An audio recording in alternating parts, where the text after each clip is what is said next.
Bismillahirrahmanirrahim. Assalamu alaikum students. Hope you all are doing good. Students, this is textbook of English for grade 5 and today we will learn about the unit number 5, equal footing. What is meant by equal footing? Equal footing means that equal importance, बराबर की अहमियत देना, that every person in the society, either he is healthy or not, deserves equal importance, equal opportunities. Do you know anybody who has a physical disability? Somebody who cannot see, somebody who cannot walk.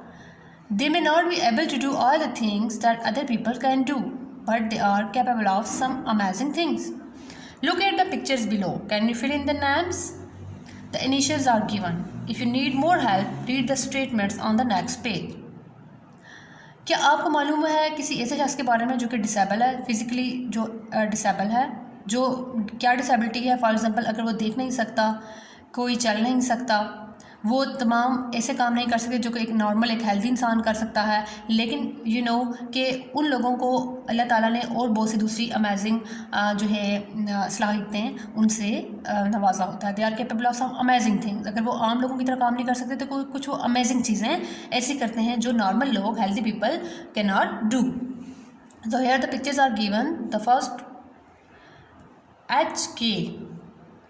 Helen Keller. Who was she? This person could not hear but composed some of the finest Western classical music.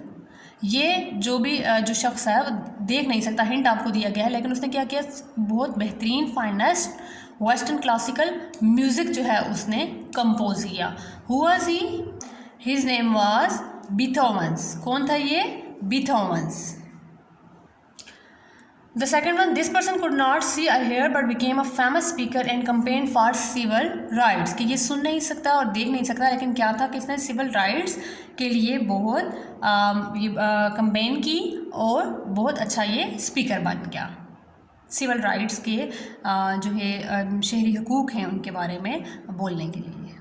So her name was Helen Keller, जिन्होंने समाजी हकूक़ के लिए आवाज़ उठाई, campaign उसके लिए की, और वो बहुत अच्छा बोलती थी, बहुत अच्छी स्पीकर थी सिविल राइट्स के अबाउट बोलने के लिए. This person lost her eyesight but went on to form the Pakistan association of the blind. अब ये जो थर्ड हिंट दिया गया है कि आई साइट इनकी नहीं थी, इनकी आई साइट भी खो गई, लेकिन उन्होंने क्या किया कि Pakistan association of the blind, इन्होंने ये एसोसिएशन फॉर्म की, बनाई. Who was she? Her name was Fatima Shah. And the last one, this person could not hear but made wonderful inventions like the electric light bulb. And most of you definitely would know about him. जिसने invent किया था electric light bulb, he was Thomas Edison. His name was Edison. सुन नहीं सकते थे, लेकिन उन्होंने क्या किया? इलेक्ट्रिक बल्ब इजाद किया. Now read this passage. The Rome Olympics 1960. A 20-year-old American athlete, Wilma Rudolph, had won 3 gold medals in the 100-meter, 200-meter, and 400-meter relay race. 1960 में रोम ओलंपिक्स में क्या हुआ कि 20-year-old American athlete Wilma Rudolph ने 3 gold medals one किए.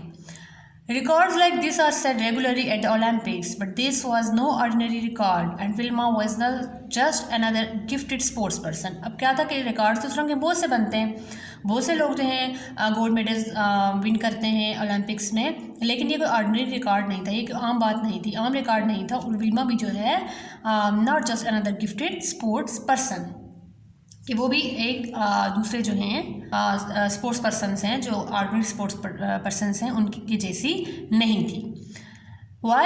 Because 20 years before that day in Rome, Wilma had been born in a poor Afro-American family.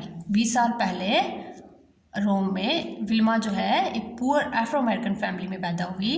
She was the 17th of 19 children. अब total उनकी family में 19 बच्चे थे, जिनमें Wilma का number 17 था, 17वां नंबर था. Wilma later joked that she began her training as an athlete very early in life. बाद में विल्मा ये जोक करती थी, मजाक में ये बात कहती थी कि एथलीट की ट्रेनिंग तो उसने अपनी ज़िंदगी में बहुत पहले ही लेना शुरू कर दी थी। She had to run fast to get to the dining table first. क्यों, कैसे कि उसको बहुत तेज़ी से भागना पड़ता था कि डाइनिंग टेबल पे वो सबसे पहले पहुंच जाए। बहन भाइयों में वो भाग के डाइनिंग टेबल पे पहुंचे सबसे पहले। अ pre mature baby, pre mature a baby that is born before it is fully developed, likely to be small and weak, कि जो मैच्योर नहीं होता, जो कमज़ोर रह जाता है, वीक रह जाता है, अपनी उम्र से जो है वो कम नज़र आता है, बिकॉज वो मेंटली वीक हो सकता है, फिजिकली वीक हो सकता है। Wilma remained a weak and sickly child but there was worse to come. इससे भी बुरा होने वाला था। शी फेल इल अगेन, वो दोबारा, पहले तो वो थी वीक थी और बीमार बच्चा थी, लेकिन अब उससे के बाद क्या बुरा हुआ कि वो दोबारा बीमार पड़ गई। This time she had polio, अब उसको क्या हुआ, पोलियो हुआ, डबल नमूनिया हुआ and scarlet fever. Scarlet fever भी this is a type of fever with red rashes जो है वो बॉडी पे निकल आते हैं।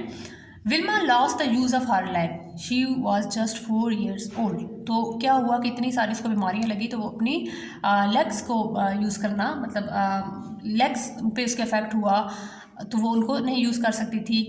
उस वक्त वो सिर्फ 4 साल की थी। शी ले इन बेड फॉर 2 years, 2 साल तक वो बिस्तर पे इसी तरह लेटी रही, बिस्तर पे पड़ी रही। Then slowly with the help of braces, फिर आहिस्ता आहिस्ता ब्रेसेस की मदद से, braces supports that strengthen something, जो आपको सहारा देती है, और metal supports fixed to the legs in order to give them strength. वो लेग्स में फिक्स किए जाते हैं कि वो लेग्स को जो मेटल है ये सपोर्ट, ताकि उनको लेग्स को सपोर्ट दें और सही से चला जा सके, खड़ा हुआ जा सके। So with the help of braces he learn to walk again, वो दोबारा से चलना सीख गई। The entire Rudolph family help her, उसके अलावा उसकी जो सारी फैमिली है उन्होंने उसकी मदद की। They followed the doctors advice to massage her legs and give her 4 rubs daily. Doctors की एडवाइस के मुताबिक वो उसकी लेग्स को मसाज करते और 4 rubs डेली, मतलब 4 times डेली जो है वो ऐसा करते थे। Slowly strength came back, Aahista Aahista जो है उसकी टांगों में स्ट्रेंथ जो है इनटू हर लेग्स, ताकत वो वापस आ गई। And Wilma exchange her braces for orthopaedic shoes, तो क्या हुआ कि उस काबिल होगी कि उसने जो है ब्रेसेस की जगह ऑर्थोपेडिक शूज़ का इस्तेमाल शुरू कर दिया, special shoes for the legs. Soon she was fit enough to join her brothers and sisters on the basketball court, कि वो इतनी फिट होगी आहिस्ता आहिस्ता कि अपने ब्रदर्स और सिस्टर्स, अपने बहन भाइयों के साथ वो बास्केटबॉल कोर्ट तक जाने लगी थी। One day when Wilma was 11, एक दिन जब विल्मा फिर 11 साल की हुई, her mother return home to find her daughter running on the basketball court. तो उसकी मदर ने क्या देखा कि बेटी उनकी बास्केटबॉल कोर्ट में भाग रही है। देट वॉज नॉट अनयूजुअल, मतलब ये कोई गैर मामूली बात नहीं थी। But this time there was a difference, लेकिन क्या था इस वक्त, ये गैर मामूली बात थी, बड़ी बात थी। Wilma was not wearing her special shoes. इतनी बड़ी बात थी कि विल्मा ने वो जो अब ब्रेसेस की जगह जब उसने ऑर्थोपेडिक शूज़ पहनना शुरू किए, फिर उसके बाद अब वो इतनी हैरान हुई कि उसने वो शूज़ भी नहीं पहने में थे। Wilma soon became good enough to play basketball for her school, कि वो इतनी अच्छी हो गई, इतनी बेहतर हो गई कि अपने स्कूल के लिए वो बास्केटबॉल खेलने लगी। Then one day an athletics coach watched her play and was convinced that she had the potential to become a star। फिर एक दिन क्या हुआ कि एक एथलेटिक्स का जो कोच है उसने उसको ऐसे देखा खेलते हुए, और वो कन्विंस हो गए कि उसके अंदर पोटेंशियल है, उसके अंदर हिडन क्वालिटीज़ हैं, छुपी हुई उसके अंदर सलाहियतें हैं कि वो स्टार स्प्रिंटर बन सकती है, वो एक बड़ी सुपरस्टार एथलीट बन सकती है। विल्मा स्टार्टेड टू ट्रेन, उस तरह से विल्मा को ट्रेनिंग देनी शुरू हो गई। 4 years later, 4 साल बाद, she had made it to the American contingent। तो उसने क्या किया, 4 साल बाद वो अपने मकसद में कामयाब हो गई, यानी कि वो अमेरिकन टीम में, कॉन्टिजेंट टीम में शामिल हो गई for the 1956 Olympics in the Melbourne में 1956 ओलंपिक्स के लिए वो अमेरिकन टीम में शामिल होगी। The 16-year-old athlete did moderately well. उस टाइम उसने क्या किया, 16 साल की थी वो, और उसने मॉडरेटली वेल, मतलब कुछ हद तक अच्छा परफॉर्म किया, थोड़ा बहुत अच्छा परफॉर्म किया। शी वॉज एलिमिनेटेड, और मतलब वो एलिमिनेट होगी, मुकाबलों से बाहर निकल गई, डिफीट उसको होगी, शिकस्त हुई in the heats of 200 metre, but won a bronze as a member of the 400 relay team, के 200 मीटर की रेस, 200 मीटर की रेस से तो वो बाहर होगी, लेकिन उसको ब्रॉन्ज मेडल मिला। किसमें, 400 मीटर जो रेस थी उसमें उसको ब्रॉन्ज मेडल मिला। बट 4 years later, लेकिन 4 साल बाद, एट द रोम ओलंपिक्स में Wilma was a superstar, Wilma superstar थी. हर मेडल्स प्रूव्ड इट, उसके मेडल्स ने ये बात साबित भी की. The weak sickly girl had refused to accept defeat, वो कमज़ोर बीमार लड़की, उसने शिकस्त तस्लीम करने से इनकार कर दिया. She had overcome pain and suffering to bring glory herself in her country, उसने अपने तकालीफ पे, अपनी जो उसके अंदर कमियां थी उन पर काबू पा लिया और अपने लिए टू ब्रिंग ग्लोरी ऑनर, इज़्ज़त वक़ार अपने लिए और अपने कंट्री के लिए दोबारा लाने में, उनका इज़्ज़त उनकी वक़ार बहाल करने में कामयाब होगी. कि उसने अपनी जो भी उसको दर्द थी, तकलीफ़ें थी, जो उसको ताकि उसके अंदर कमी रह गई है, वो सिक है, बीमार है, वो वीक है, तो उसने उन सारी चीज़ों की परवाह नहीं की, वो आगे ही बढ़ती रही और मेहनत उसने की, तो कैसे उसने उसको प्रूव किया. Now open your workbooks, page number 16, unit number 5, equal footing. We will do the exercise of this unit. Find the hidden words. The words have been placed horizontally or vertically. When you locate a word, draw a circle around it. Here the words are given in the help box. There are different words and you have to find these words in this box. Different words which are horizontally they are given, and there are some words are vertically, like eliminated, sprinters, glory, convinced. So you can find here the words. Answer the question. Is a child Wilma try to read the dining table first because जब वो बच्ची थी तो वो dining table पे सबसे पहले पहुंचने की कोशिश क्यों करती थी? If she did not, the others would get more than her. She loved food. If she did not, there would be no food left. She wanted to show that she was not weak. Take the right answer. तो वो जब joke सुनाती थी, मतलब joke करती थी तो वो क्या कहती थी कि वो डाइनिंग टेबल पे सबसे पहले पहुंचने की कोशिश करती थी. तो एथलीट बनने की ट्रेनिंग उसने बहुत पहले से ले ली थी. अब वो 19 टोटल वो बच्चे थे फैमिली में, तो वो अगर ऐसा नहीं करती there would be no food left, तो उसके लिए कोई भी खुराक, कोई चीज़ खाने के लिए ना बचती. Question number 2 is what cause Wilma to lose the use of her leg. कैसे मतलब हुआ कि उसकी टांगों पे इफेक्ट हुआ और उसने अपनी टांगें जो है इनका इस्तेमाल वो सही से नहीं कर सकती थी. When Wilma was very young, she fell ill with polio, double pneumonia and scarlet fever. The polio caused her to lose the use of her leg. Polio से क्या हुआ कि वो अपनी टांगों का इस्तेमाल करना है, उसकी टांगों की जो सलाहियत थी, उसके अंदर चलने की सलाहियत थी, वो ख़त्म हो गई. How did her family help Wilma to walk again? उसकी फैमिली ने कैसे हेल्प की कि वो दोबारा से अपने पाँव पे खड़े होने के काबिल होगी. They massaged her legs and gave her 4 rubs a day. This brought strength back to her legs and helped her to walk again. Why was Wilma's record no ordinary record? Wilma का record जो है एक आम record क्यों नहीं था? Wilma had been very sickly girl, but she overcame great pain and sufferings to bring glory to herself in her country. Record से नहीं था क्योंकि उसको बहुत बीमार और कमज़ोर लड़की कहा जाता था, लेकिन उसने अपनी सारी जो कमियां हैं इन पे काबू पाया. उसका इस वजह से that's why bring to herself in her country, that's why Wilma's record was called no ordinary record. Footing means the position and importance of somebody in relation to others. What do you think the title of the passage suggests?